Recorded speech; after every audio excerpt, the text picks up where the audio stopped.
when you're out in the ocean, when the swells reach a certain shallowness of water. That's actually a very calculable thing. So you have to keep track of what the depth of the water is and what the biggest size of rogue wave might be. Because if you're too close or you get too big a rogue wave, you'll be crushed in a huge roller. This is the Adventure Sports Podcast, brought to you by 180 Tack. Get out there and have some fun.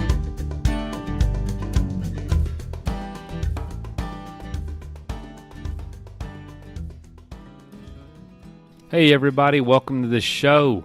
Mason here. Y'all know that we love the Adventure Sports Podcast community, and we worked out a special deal with Backpackers Pantry.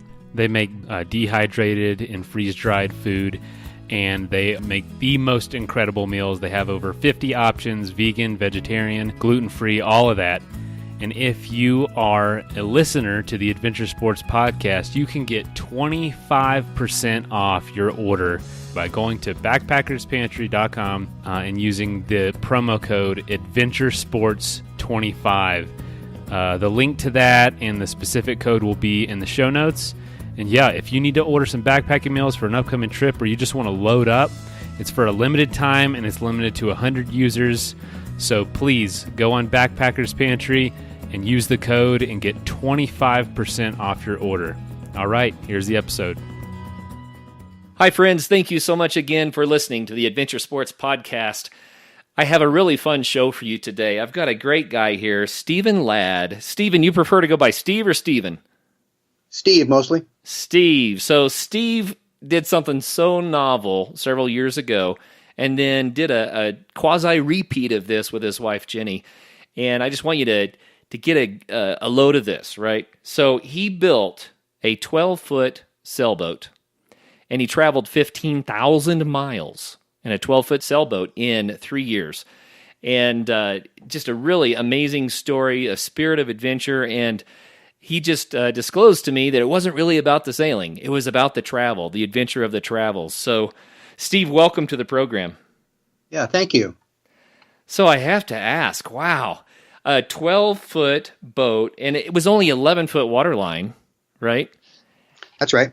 And a couple more details here that I pulled up. It was 250 pounds, light enough to pick up if you had to, 8-inch draft, and 68 square foot of sail. Yeah. So that's like a suitcase. It's a very small rowboat with small sails, so it's a light, kind of squirrely platform, but it's light. Obviously, its strength lies more in smaller waters, but my voyage did take me across wide passages as well. Well, we're going to get into the details of all of that a little bit later, but I want to start more with who is Steve Ladd? Where did you grow up, and what led you to this thirst for adventure? Well, I grew up where I am again right now in Bremerton, Washington. That's a suburb of Seattle. And my upbringing was not so unusual, but I did get a lot of family level of outdoor adventure, typical to the Northwest, like skiing and hiking. And so as I matured, I continued that with a lot of mountaineering sports, and then boating. My family didn't have a sailboat ever, but we were around boats. And this is no longer when I'm extremely young. It's when I was getting into my 30s that I decided to design my own boat and go on a big adventure. And I had traveled before for like a year at a time in Europe, Asia, and Africa. That was right out of high school, but I then went into a more normal career path. I became a city planner, not on a big scale, but for small cities around the Puget Sound area. And so I took a break, like a mid-career break, and planned on going on a big trip. And the 1-year trip that I did right out of high school, it was totally engaging and formative for me. And I was hitchhiking and riding a motorcycle, and it just blew me away, and it helped create who I am. That is somebody who looks around at the whole big wide world and tries to figure out who I am based on what I'm seeing in these places where nothing is familiar. And so I had always meant to do it again whenever I could. So I got myself to a position in my career where I felt that I was economically secure enough to do this. And I started with the idea to build a sailboat large enough for my girlfriend at that time. But then when we started hitting the rocks in that relationship, I scaled the design down, and I did calculations at a couple of different sizes. That is, I was trying to decide the scale at which to scale it down to.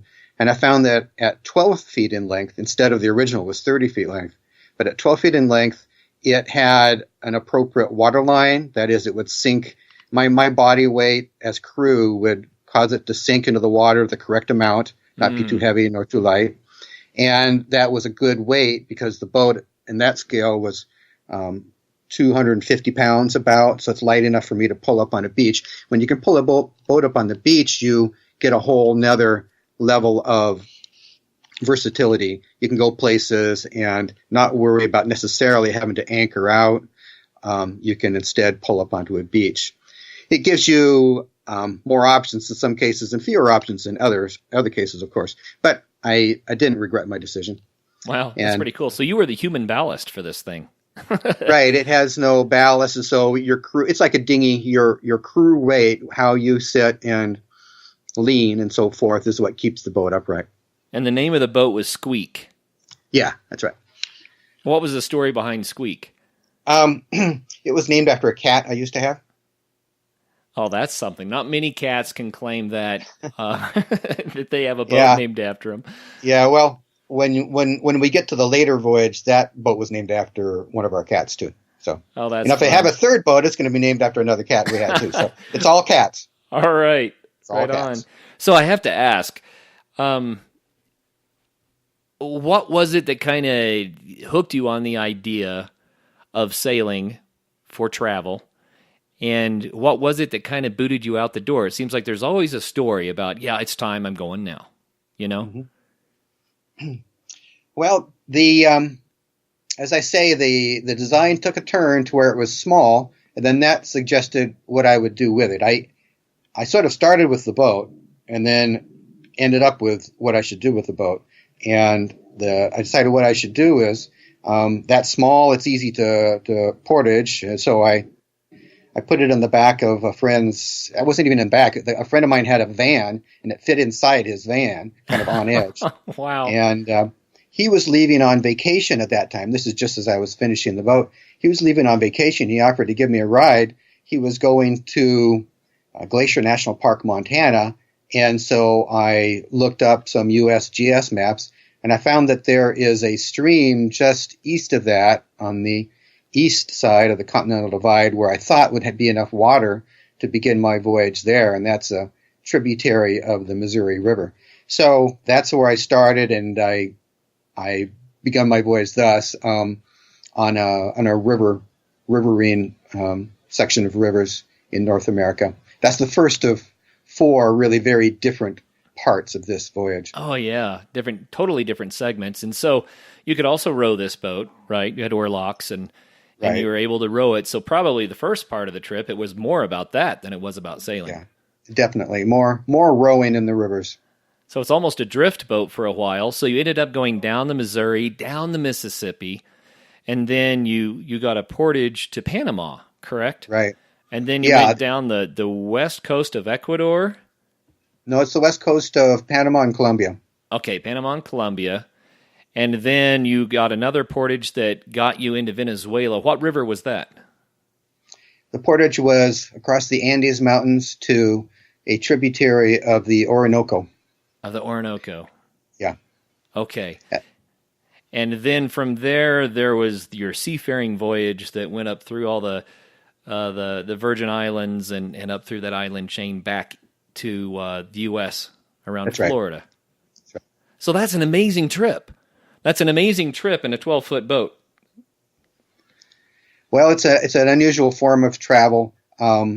It's kind of in between other forms of travel. It's it's like sailing, but it's also kind of like hiking in the sense that my camp stove was just what I used when I go hiking, and my types of equipment were like hiking equipment, and you're on land quite a bit of the time because you're pulling up on the beach at night. So It's kind of a hybrid form of travel. Oh, that's fun. So I guess, you mentioned that it started as a 30-foot boat and it became a 12-foot boat. Did the smallness of it, was that part of the inspiration? Or was it just kind of like, oh, I could do this? Well, the smallness of it, although it was sort of coincidental as to what was happening in my life, it suited me well because I'm a minimalist anyway. And maybe not to an extreme. I do have a car and a motorcycle and stuff, but I try to keep my material possessions to a minimum, and I try to not spend a lot of gas money, and I try to not waste the world's resources, and so it suited me. I like keeping a small kit. I like to have fewer objects about myself, but have them be in good condition and well organized, and so it suited my tendencies, which are to be sort of almost anal about what I've got, and then I'm taking care of it, and I'm kind of ready to go. I'm ready for this kind of adventure or that kind of adventure. I have a list for what to throw in my backpack for this, and I have a list for what to throw in my car for that. So it kind of suited me. That is requiring of myself that I keep things organized in a very small space. Yeah, that's kind of fun. It's similar to backpacking in that regard. Right. A lot of backpackers find that, after a couple of trips, they find out what they don't need, and they start learning how to use one thing for multiple things, multiple uses, and how to be super efficient so that they have a lighter pack weight. So you had to do all of this to fit in this boat. And I've heard that that's kind of a common theme with a lot of people that like to do sailing and cruising because there's always a limit to the space. Yeah. Obviously a big zone of big quandary area is the tools you might need to fix your boat and the repair materials you might need. That's something where you'd sure like to have a lot more, but you don't, so you just have to go with what you can fit, Right. Well, another thing that comes into play when we're talking about sailing in particular are the different systems that you allow yourself to have on the boat, because the systems add some versatility, some convenience. It might allow you to do things you wouldn't do otherwise, but every time you add a system to the boat, now you've got another something to maintain. Yeah, that's very true. Very, very true. So yours was pretty most sailors, their trips are frustrated by the complexity in their systems. It's almost universal. If you look at like people who go on charter cruises, it's often flawed by the generator giving out or something like that. Right. So in this case, what systems did you had? You had the boat that floated, you had a place to sleep, you had places to store gear, you had oars, you had sails. What else? Well, this was 1990, so there almost was no GPS at that time. At that time, I certainly did not have one. I had no radio for most of that time, but nor was I for much of that time in an area where radio would have done any good anyway.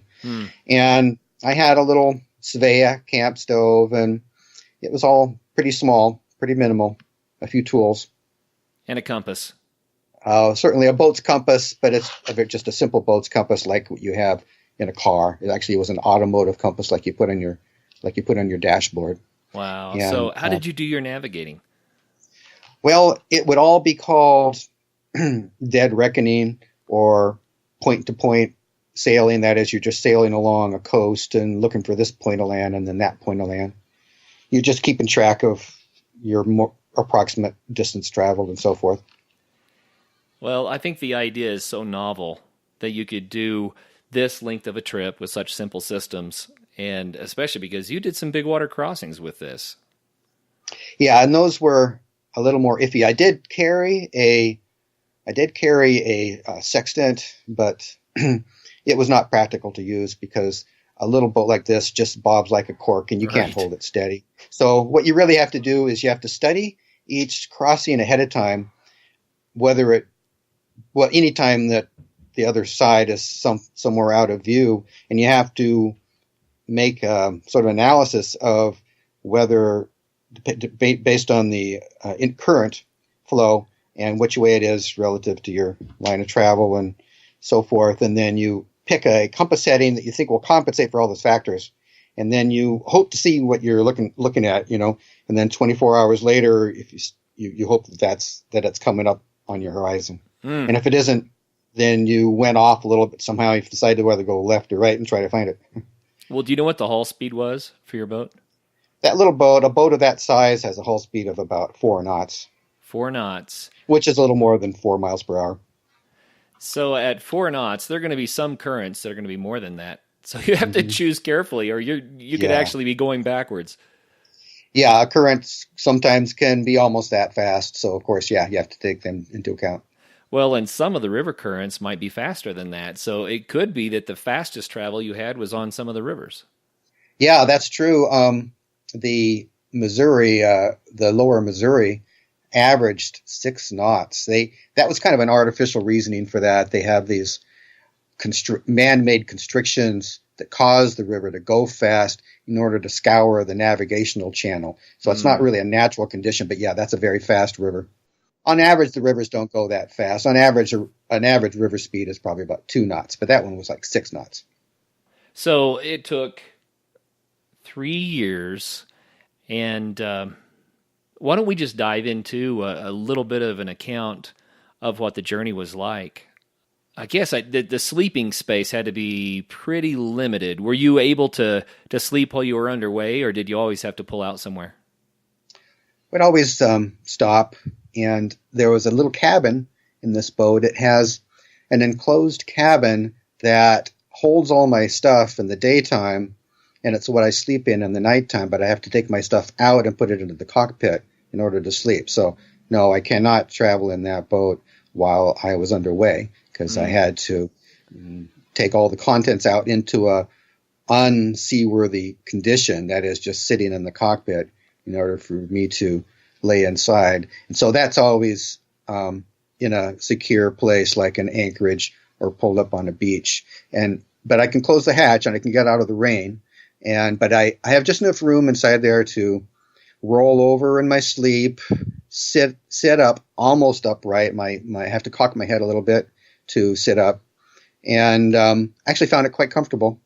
Wow, that's cool. So let's go to the beginning. You put the boat in the back of your buddy's van, and you found this creek that you could start going down. What was it like when you realized that you were launching into this endeavor? Yeah, it was really, really funny or fun. We went to this place where the stream is called the Milk River. Milk because it's kind of milky in color, and it has a very definite point at which it becomes navigable, at least to my boat. And that's where there's this, it's actually a man-made, it's called a siphon, where this water is being taken from a distant source for irrigation purposes and comes out of a pipe. And at that point where it's coming out of the pipe, it was deep enough for me to navigate. And it started right at the Canadian border. I was in Montana, but within about a half hour, I was in Canada and stayed in Canada for several weeks as it was flowing through Alberta. And this is very remote country. I had only a road map that just shows the river as a light blue line, showed me where the roads were and where the towns were. And aside from that, I had no real information. The stream did flow through some rapids that I was just barely able to manage. And at times getting out and tying a rope to the bow and kind of walking it down, hand over hand, lowering it through a rapid, then snubbing up and walking to it, then continued like that again. Well, just kind of curious, you're talking about rapids. Did it have any sort of a keel? No keel. No keel. So I thought maybe a slide board, but not even that. Oh, it has lee boards. Lee boards are like keels on the sides that just hang kind of loose like a chicken wing, but they engage when you are sailing in order to slide sideways in a leeward direction. Okay. So that probably helps you to be able to tack a little bit and that sort of thing. Yeah, that's for sailing only. It has no purpose otherwise. So you had to navigate some rapids and work your way through the rapids in the is it Milk Creek or Milk Stream? Milk River. Milk River. And then that eventually led you to the Missouri. The Missouri River, yeah. And down the Missouri River, I had left on this voyage too late in the year. I left in August, and it started getting late in the year. So I short-circuited some of it. I rented a car and put this boat on top of the car and drove 600 miles to Omaha, Nebraska. So I did not go down the South Dakota part of the voyage, and started again there. And then went from Omaha down the rest of the Missouri to where it joins the Mississippi, and down that to New Orleans. And arriving in New Orleans like in December. So a lot of the time it was kind of cold, but a lot of varied conditions and extremely varied scenery and topography. You know, you've got the Great Plains, which are dry and kind of barren, and then it becomes more wooded and agricultural and stuff like that. Urban. You know. So did you meet a lot of people along the way, or were you pretty much just kind of solo? I met a lot of people. You know, when you're traveling alone, you become a magnet. You're more, for me anyway, I become more outgoing, and I had a lot of characters that I met there that are written about in my book. That's fun. So you mentioned your book. We might as well tell the listeners how they can find it, and we'll come back to that again later. But the name of the book is 3 Years in a 12-Foot Boat. And right now it's an ebook that you can get from Amazon. Is that the best way to get it? Yeah, that's the best way. Okay. So if you are interested in hearing this story in detail, I read a few excerpts from the book, and your writing is very nice, and I'm sure that would be a delightful read. So that's 3 Years in a 12-Foot Boat from Amazon. If you want to get into backpacking but you're not sure where to start, go check out campcrate.net. Camp Crate can help you plan the backpacking trip of a lifetime and supply you with all the rental gear you need. Simply go online and choose your gear and your itinerary. Camp Crate will then ship your gear anywhere in the U.S. When your trip is finished, use the pre-printed return label to ship the gear back. It's that easy. Camp Crate. Rent, explore, return.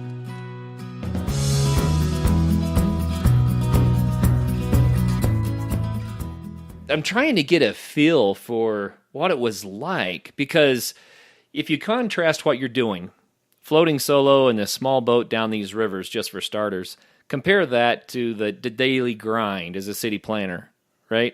I mean, this is a vast contrast. Oh, yeah.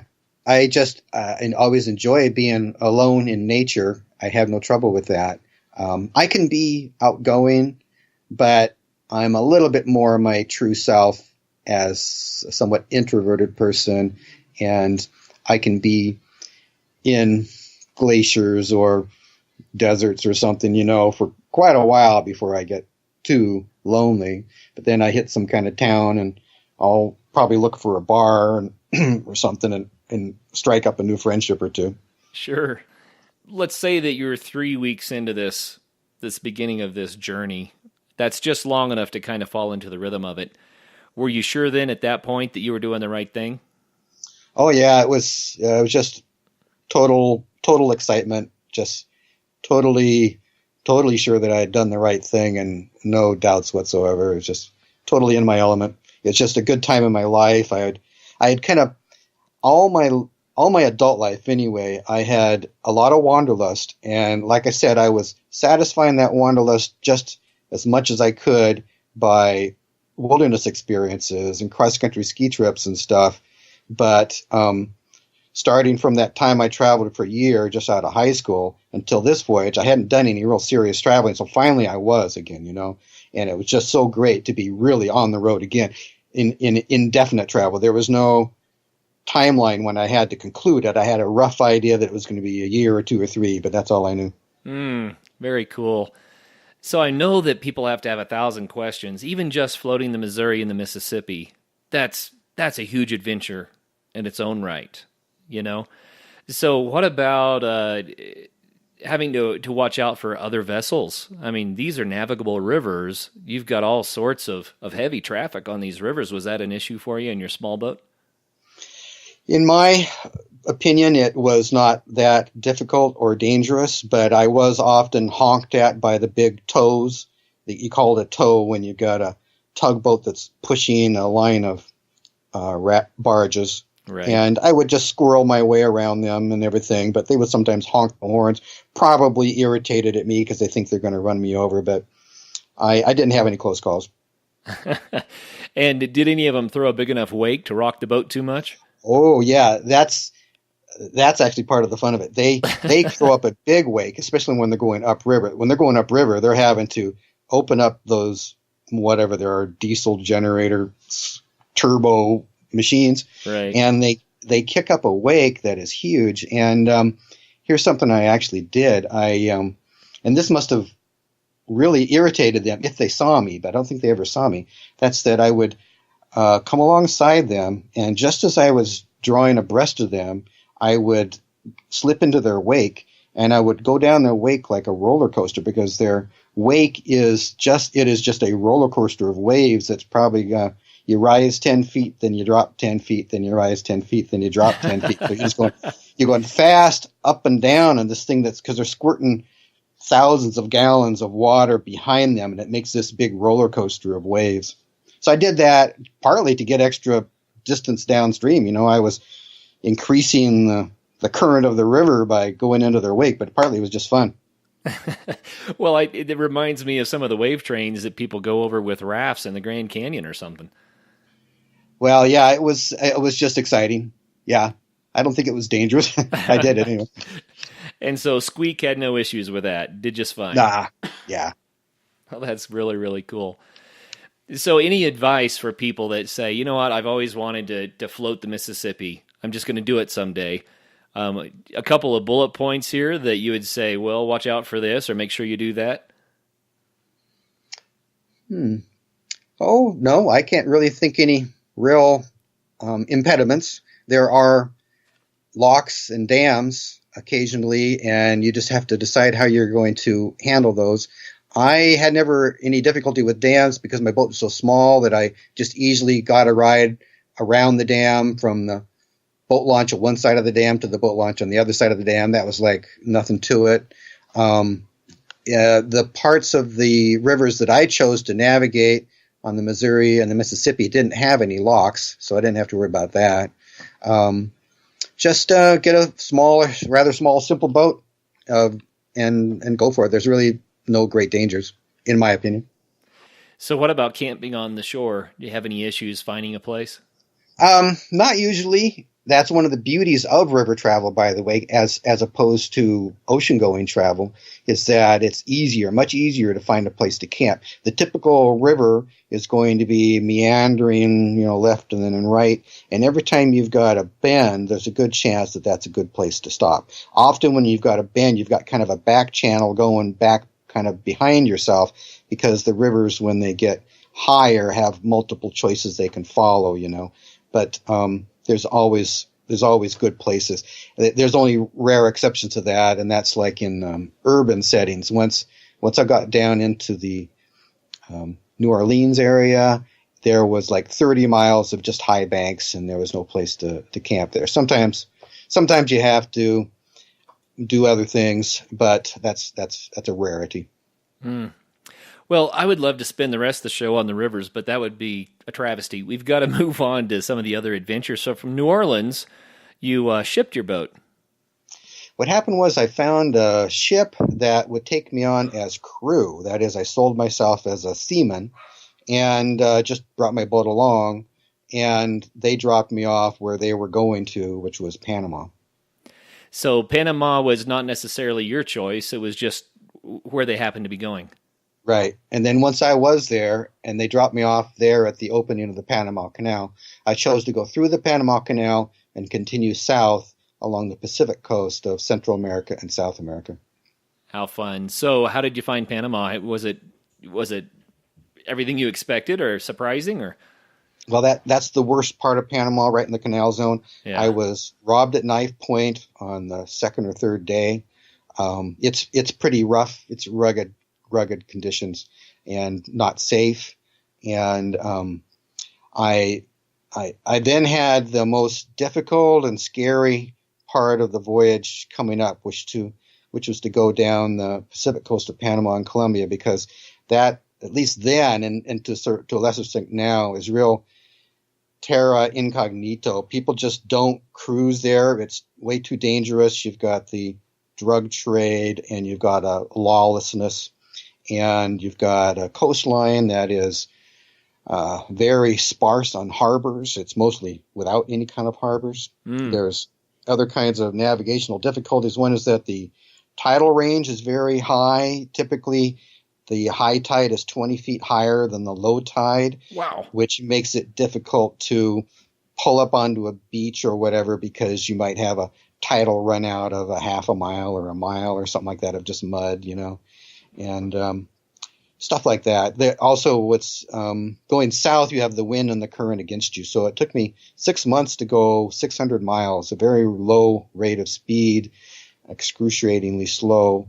And there'd just be nothing but cliffs, maybe, that rise up thousands of feet in the air from the sea, and the waves are just smashing against the cliffs. There's no place to stop. Some nights going day after day without any place to stop. And then when you do find a place to stop, there might be really bad surf. There's always a bad surf down there. And so you try to get onto the beach, but you might get capsized in the process. You try to go into a river mouth, but there's waves breaking on the bar. So you have this constant danger. In addition to the people, there really are people killing each other down there and stuff. And so I was scared a lot of that time, and that was the hardest part. It took me 6 months to get to the end of that phase, which was a city of considerable size and a port called Buenaventura, Colombia. Wow. So were you given a lot of second thoughts to this at that point, thinking about, should I get the boat out of the water and get out of here? Or? I was very much in doubt. Yeah.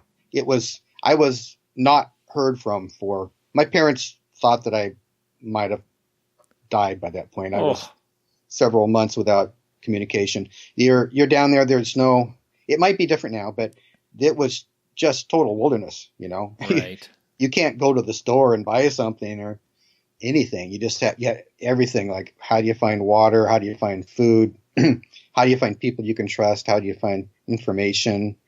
How do you, for example, there was a stretch of several hundred miles where I knew I couldn't go on shore, or maybe it's just 100 miles or 200 miles, but I knew I couldn't go on shore, but I found that I could anchor out in the ocean. The water down there in that stretch is so shallow, even way out to sea, like 10 miles out, that you can still anchor out there. And you have to stay 10 miles out, because if you get any closer to shore, the extreme tidal fluctuation means that where you are now, at a certain point in the tidal cycle, there will be surf. So you have to be way out to sea so that at no stage of the tide will you be in surf. So you can't even see land, and you're anchored way out there in the ocean, but it's shallow enough you can anchor, and it's got a good anchoring bottom. Wow. Well, that's different. Certainly different. I just have 1,000 questions about this. I mean, you said in Panama you were held up at knife point. There's got to be a story there. Oh, they just caught me. Everybody I met there had been robbed. Everybody who goes onto the street gets robbed, and it's just it's just a den of thieves. Wow. And they ambush you in a certain kind of congested spot. They don't care if there's people around. They hold a knife to you and rifle your pockets real quickly, and they're just professionals, and they take almost no time. Wow. So how much did they get from you? Almost nothing. I wasn't carrying anything, but because I knew that it would probably happen. So I only lost $3 and a pocket knife. They took my passport, which I had to carry with me. But as I chased them, they dropped it, and I picked it up. Wow, that's just crazy. Well, with a boat that size, I could see someone just saying, hey, let's just go get that whole boat and take it. Did you have to fend anybody off? No, I don't think it never occurred to anybody to want to steal my boat. They just nobody can relate to a boat like that. I mean, these people even in the most remote locations, it doesn't occur to them that could be their boat. It's so strange. Yeah. Just kind of it's out of place enough that people don't know what to do with it. Yeah, it has no motor, and so it's no good for being a pirate or a drug smuggler. That's crazy. So when you were talking about being 10 miles offshore, you had to be facing some major rollers and stuff like that far out, especially with a shallow bottom. Well, the big danger is when the surf, well, it swells when you're out in the ocean. When the swells reach a certain shallowness of water, and that's actually a very calculable thing. So you have to keep track of what the depth of the water where you are is, and what the biggest size of rogue wave might be, because if you're too close or you get too big a rogue wave, you'll be crushed in a huge roller. But other than that, it is not a stormy part of the world. It's not the storminess. The winds were never very strong. It's just the swell that is being produced from deeper into the Pacific Ocean. So on that stretch, did you find yourself sailing most of the way, rowing, or both? Both, and sometimes at the same time. Right. So you had 2 masts on this boat, one fore and one aft, the larger being in front. Yeah. And I was curious, can you even put up that back sail without the front one being pretty loaded? Well, that rig is called a yawl. In a yawl rig, the main mast is much smaller, and the rear mast is I'm sorry, I said it the wrong way. The main mast is much larger, and the rear sail is much smaller. And in a yawl, it's actually the opposite of what you said. In a yawl rig, you always put the mizzen sail up first, and you keep it up the longest. In fact, much of the time you just never take down the mizzen. That's the rear. But the mainsail is the one that you lower and raise, and you reef according to the strength of the wind. Well, you can tell I'm a lubber. Well, the reason for that is that the mizzen mast is at the back. It's like a weather vane, so that's a good thing. When you take your hands off the tiller, you need to reef or prepare lunch or something. You just sheet the mizzen tight. That's your weather vane in the back, and you take down the front, and the boat just points into the wind. Oh, great. And into the waves. By now you certainly know who Bent Gate is. That's for a great reason. Bent Gate Mountaineering has been sponsoring the Adventure Sports Podcast almost from the beginning, and we really appreciate that. They've made it possible for all the great shows to continue coming your way. We want to say thanks by reminding you to go to them for your backcountry gear. If you live in Colorado, then just stop by their store in Golden. If not, go to bentgate.com. They have what you need, from the latest ultralight gear to the tried and true classics for climbing, hiking, and camping, like Arc'teryx, Hilleberg, Nemo, Western Mountaineering, and many more. Need advice? They have you covered there too. Their staff are passionate adventurers who can offer help from their own experiences. Bentgate also hosts lots of events and speakers. Check out their website to see the schedule and to see all of their products. Help take care of the Adventure Sports Podcast by getting your gear from Bentgate Mountaineering.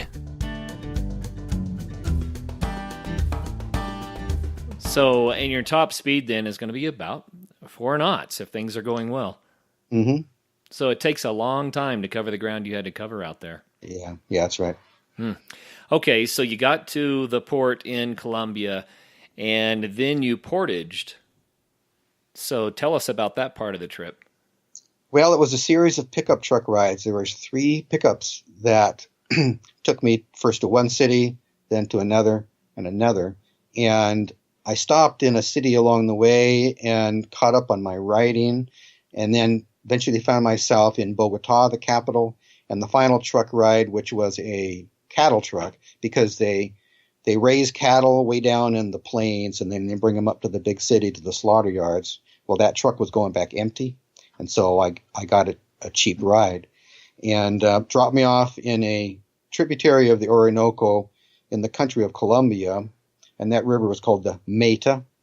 And it was like the Great Plains. It was kind of like I was back in Missouri in that it was the Great Plains of South America, very flat, dry, open, not very many trees, except often right along the river there would be trees, but it's just a short distance from the river.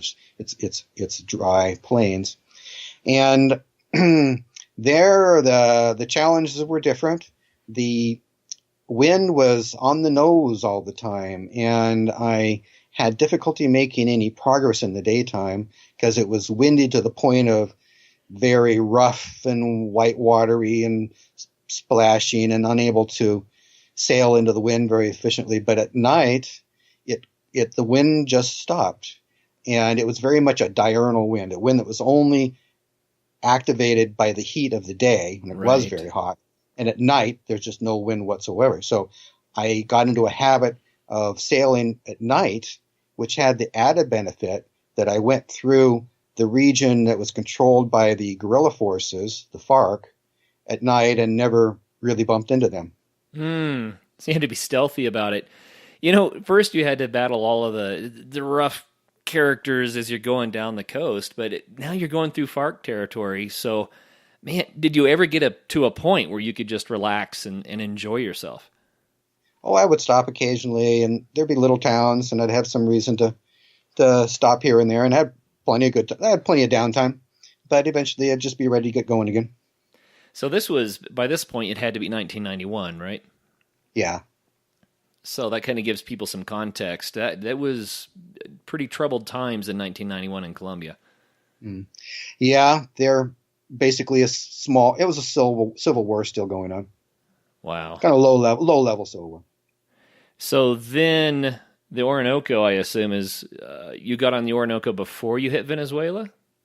Yeah, the Meta, that's the tributary, not a small river. The Meta is about the same size as the Missouri, and the Orinoco is about the same size as the Mississippi. And when you get onto the Orinoco, you have Colombia on your right bank and Colombia on your left bank and Venezuela on your right bank. You do that for quite a while, and then you have Venezuela on both sides. Okay. So how did you find Venezuela in comparison? Oh, Venezuela is it's not my favorite place. The people aren't as nice as in Colombia, in my opinion. Not terrible, but just not my favorite. And so how long did it take you to get down the Orinoco back out to the Caribbean? That was like 3 months. And then I came out the mouth of the Orinoco. Here again, conditions changed a lot. The mouth is no longer dry or desert-like. It's jungle, and it's a big swamp estuary, just vast. And you wind your way through these different sloughs, channels, floating vegetation, monkeys, Indians in canoes. It's just very different. And then you come out you start feeling that pulse of the ocean. You start noticing that there's a little bit of a tidal influence in the jungle where you are. One night I was tied up in it wasn't even a cove. It was just kind of like a notch in the bank of the river. And during the night there was a tidal drop, and I woke up with the boat sitting on top of some kind of like big logs or something that were heavier than water, so they just sink to the bottom. But when you land on top of them, they're an uneven, so the boat is kind of tilted at a weird angle, like about ready to fall over or something. But you just don't move, go back to sleep, and by the time you wake up, the water level's back up, and you can go. Wow. So you knew you were getting close. Was that exciting? Yes, very much so. It's all great in retrospect, but at the time, these voyages can be very tedious and wearisome, and you're just always just looking forward to the next whatever. You just want relief from whatever is currently going on. You want to get to that next destination, and so I was very much looking forward to being out into the open ocean again. What was the weather like? It sounds like it could be really hot. Yes, that's a very hot part of the world. Windy yet hot, just totally desiccating. So how do you do in the heat? I don't know how I would do with that. I did all right, but it's not my favorite. I think that I lived, and then in my more recent voyage, I was in the heat so long that I'm just enjoying being up here at, on the Canadian border still. All right. With cold, you can dress for it, but when it's too hot, you can't dress for it. You get down to naked, and you can't take anything more off it after that. I was going to say your skin is still there. Yeah, sometimes you can pour water on yourself, and then when it evaporates, it cools you off. But sunburn, insects, you got some terrible insects, and it's difficult dealing with heat and insects at the same time. So at this point in this amazing trip, did you kind of get to the point of saying, what was I thinking? Why am I doing this? Or were you always carried forward by your thirst for adventure?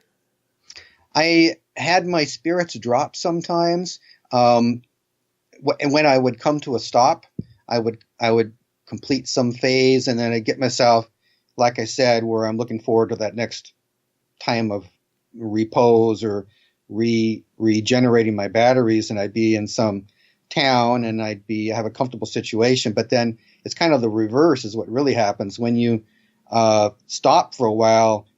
I would go into kind of a depression because all that stress was cumulative, and I'm still worried about what's going to happen next, and I'm lonely, and sometimes being around people can exacerbate loneliness more than anything else. And so really my times of being sedentary, though, well, they could be from a couple days to as long as 3 months, were in a way the worst times. But once I got started again, I always got the spirit up again.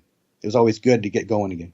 Yeah. And I got fully into it again. I was never like starting to get worn out with it. I was always 100% once I got moving again. I never lost my gusto. Nice. Well, from there you hit the Caribbean and started going north. And so this is a totally different leg of the journey again. What was it like going through the islands? Yeah, the islands are pretty well situated for sailing a boat, even just a small boat. The wind and the currents are both favorable for that route that I took. That is, you're going downwind and down current most of that time. And so, you can often see the next island ahead of you, and you know what you're aiming for. And it's different cultures, the English-speaking black cultures and some Spanish countries. But that part of the voyage was more a matter of dealing with the sea. That really was sailing. That's the part of the voyage that really was a sailing trip, because I had to really get that down. How to not capsize and find the correct island and everything. So did you capsize? I capsized off the coast of Colombia. That was in the second phase of the voyage. That was the worst capsize. That was the only really bad capsize. In that capsize, the boat was up. Well, the boat flipped over and filled up with water, but it didn't sink, of course. And then it had no stability anymore when it's full of water. But I figured out a way to bail the water out of the boat and self-rescue. Wow. Other times I capsized in the surf. Well, with a boat that size, capsizing is never fun, but at least it's something that you could flip back over if you needed to. Yeah, it's easy to roll over. Well, that's fascinating. So as you traveled north through all the islands, any hardships or really great times that you had along the way? Some of the more exciting places were Haiti, which is got its own kind of scary energy to it. And then Cuba, which comes right after that. Cuba very differently, so I didn't enter really I was off the beaten track. They don't expect me to come there, so I was held in detention for several days before they decided to let me go. And they were wonderful people. It's one of my favorite countries, but it was a little uncertain at times. Well, politically, that was a tough place to go back then. Yeah, it's probably it's easier now, I'm sure. Yeah. So you travel up Cuba. Did you go to the Bahamas on the way in, or did you just shoot straight to the Keys? From Cuba, I crossed over to Florida, stopping at a Bahamas key along the way called Key Sal. It's not anything that the tourist route might have been aware of. It's a little kind of isolated place that I stopped at just for one night. And then where did you make landfall back in the States? That was a little key called Windley Key. It's just one of the real tiny ones, about halfway up the chain. And then what happened? How did the journey conclude? I got myself what do you call it? You call it Auto Transport Drive-Away. I don't know if this still happens, but you look under the yellow pages under Auto Transport Drive-Away, they give you a car that needs to be returned someplace. Right. No money exchanges hands. And I got a trailer for my boat, and I think it already had a trailer hitch, and I just drove home. All the way back to... Yeah. All the way back to Bremerton, Washington. End of trip. 15,000 miles, about half of that in the water. What an amazing thing. 3 years. So when it was all said and done, were you glad that you did it? Yeah, and I was ready to be back. Oh, I'll bet. So you did a similar journey, but with a little bit larger boat, but still a very small boat with your wife, Jenny. Mm-hmm. Yeah, that boat is called Thurston, and it's of a make and model. I didn't design it myself. It's called the Sea Pearl. You can find these boats. They're still around, and it's a 21-footer that is kind of ultralight and shallow draft and kind of narrow. So it's a light, small boat, and but similar in other ways. It has a kind of very minimalist cabin that you can't quite sit up in, and it's got enough room to store your stuff, but not while you're sleeping in it. You might have to move the stuff aside in order to go to bed. So your mode of travel is very similar.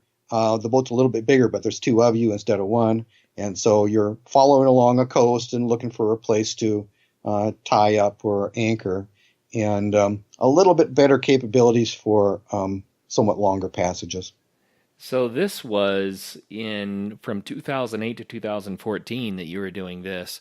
What kind of places did you go? That's a pretty good chunk of time. Okay, we started in Florida. That's where we found the boat, and we adapted it to our purposes, and we went down the Gulf Coast of Florida to the Keys, crossed over to Cuba. So this is my second time in Cuba.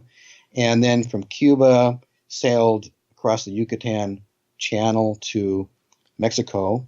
That's the Yucatan coast of Mexico.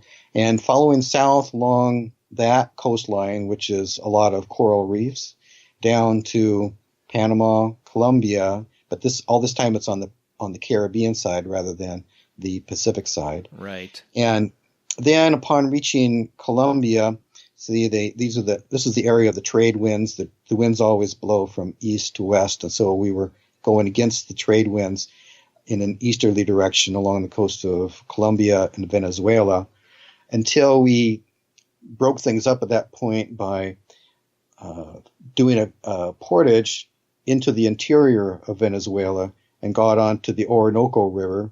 Part of that stretch of the Orinoco overlapped with where I had been before, but not too much of it, because mostly we went upstream on the Orinoco. At first we didn't have any motor. It was a sailboat, rowboat, but when we got to Panama, knowing that we'd have to go upwind for so long, we got a 2-horsepower outboard motor. It's the Honda 2-horse.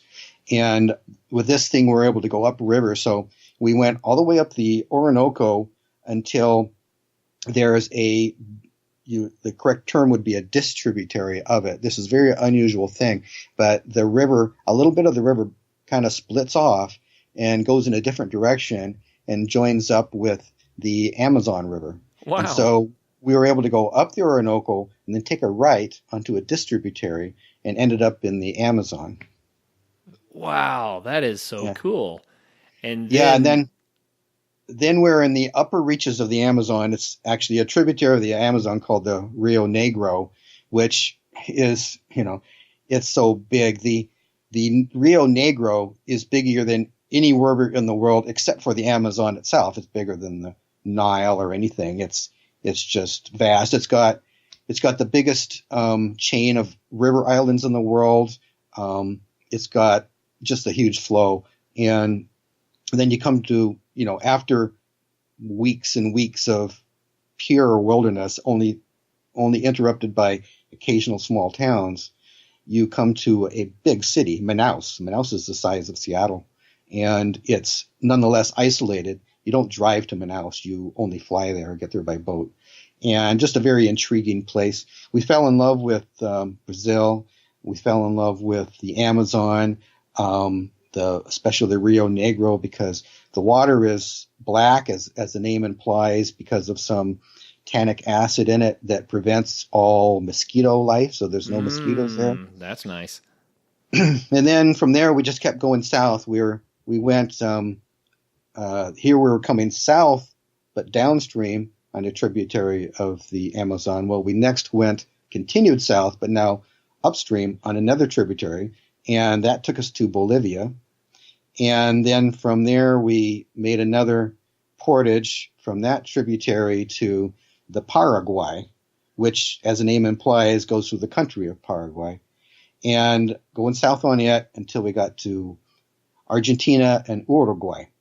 So very different parts of the world, very different kinds of cultures.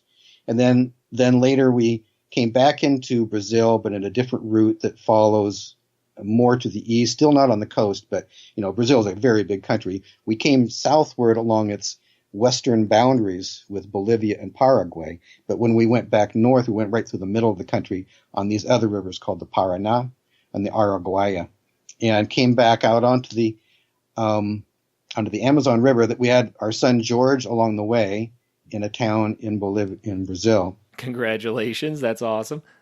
And then when we got to back to the Amazon River in a big city called Manaus, Jenny and George flew home because from there I had to go into the ocean, and ocean travel would not be suitable for a wife and a baby. Right. So I spent the last 5 months by myself trying to get back to the United States, and made it about 2/3 of the way. As I came out the mouth of the Amazon, which was one of the most difficult sailing challenges I ever had, and then followed the coastline of South America. That's the Guyanas. There's the French Guyana, Dutch Guyana, British Guyana, then the islands, Trinidad, and so forth. And here I started following some of the same route that I had been on before.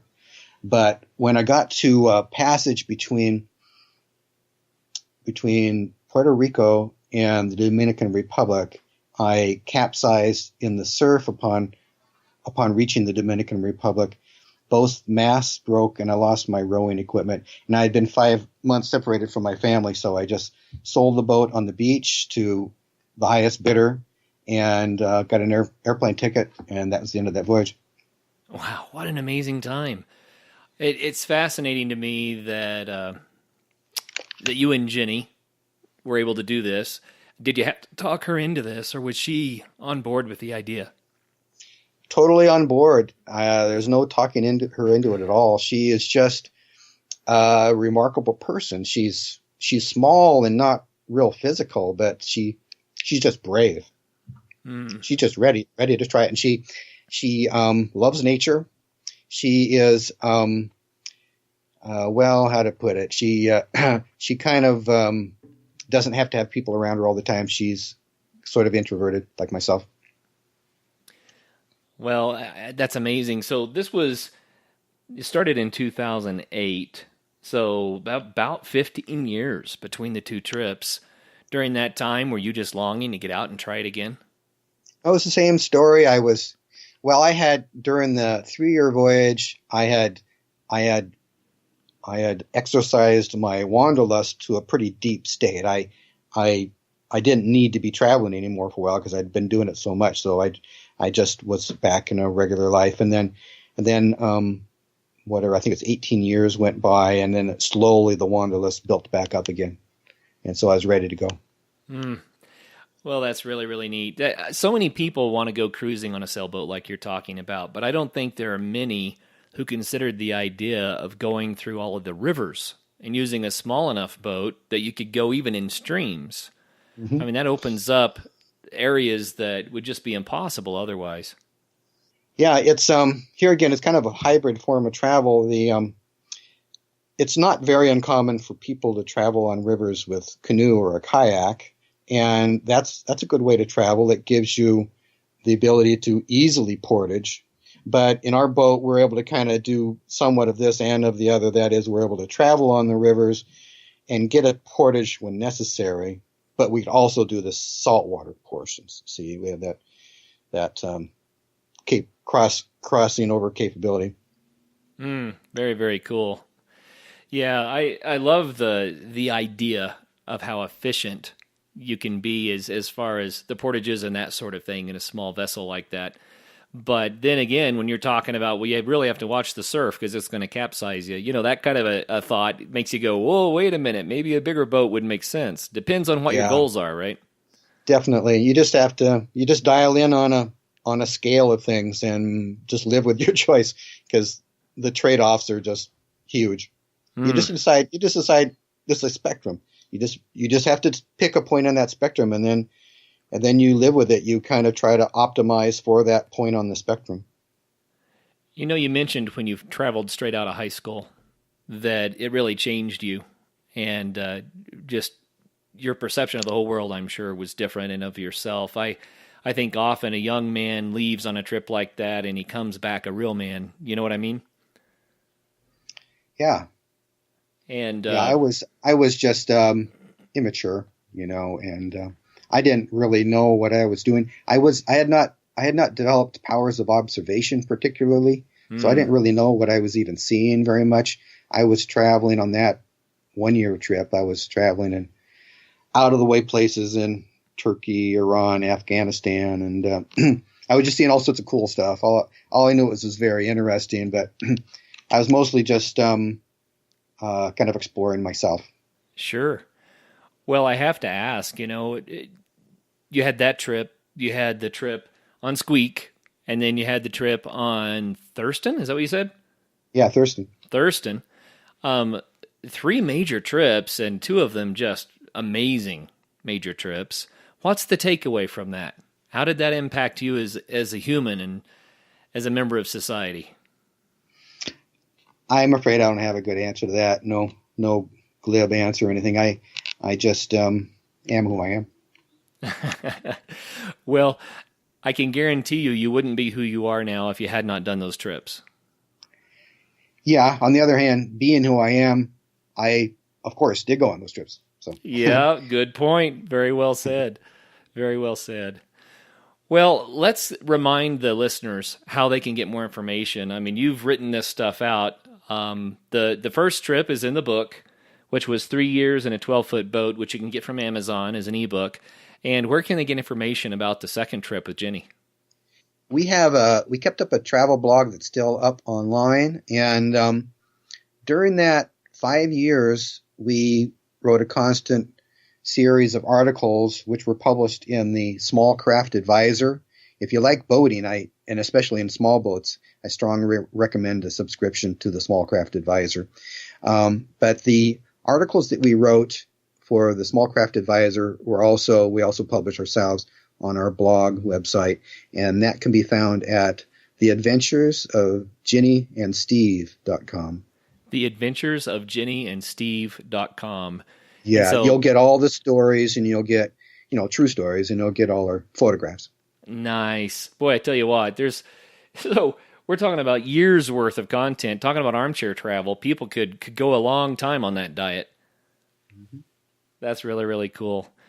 Well, man, we have burned through the time, and it would be fun to be able to dive more into details of the second trip with Jenny. I think that sounds fascinating. What's next on the horizon, though? No real plans. I have a new, different kind of boat, but it's a long ways from completion, and my family situation doesn't allow me to do much. Besides having 2 little kids, I'm and my wife are taking care of an elderly mother. So not too much travel right now. Okay. Well, I'm sure that given time, the itch is going to hit again, and I'd be fascinated to find out what you choose to do the next time. Oh, yeah. Well, thank you very much. Well, Steve, thank you so much for taking the time to be on the Adventure Sports Podcast today.